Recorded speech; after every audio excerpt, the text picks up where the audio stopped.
दीपानान्तरेण उपहारनैवेद्यं निवेदयामि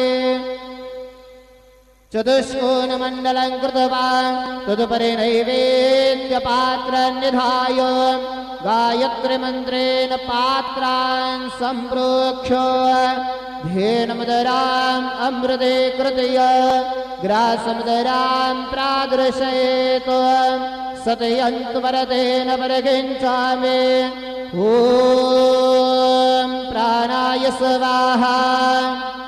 ॐ अपानाय स्वाहा ॐ व्यानाय स्वाहा ॐ उदानाय स्वाहा ॐ समानाय स्वाहा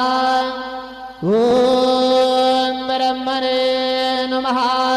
मध्ये पानीयं समर्पयामि पुनर्नैवेद्यं निवेदयामि ॐ प्राणाय स्वाहा ॐ अपानाय स्वाहा ॐ व्यानाय स्वाहा ॐ उदानाय स्वाहा ॐ समानाय स्वाहा ॐ ब्रह्मणे नमः नैवेद्यं निवेदयामि हस्तप्रक्षालनं समर्पयामि मुखप्रक्षालनं समर्पयामि करद्वरदनार्थे चन्दनं समर्पयामि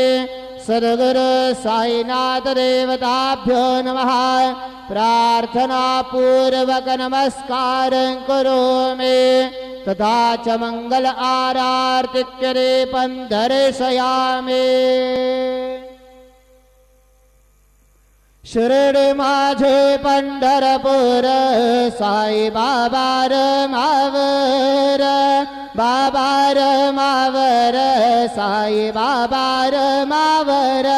शुद्ध भक्ति चंद्रभागा भाव पुंडलिक जागा पुंडलिक जागा भाव पुंडलिक जागा याहू याहू अवघेदन करो बाबा से वंदन सायं से वंदन करो बाबा से वंदन गणु मन बाबा साये धाव पाव माझे आये पाव माझे आये धाव पाव माझे आये श्री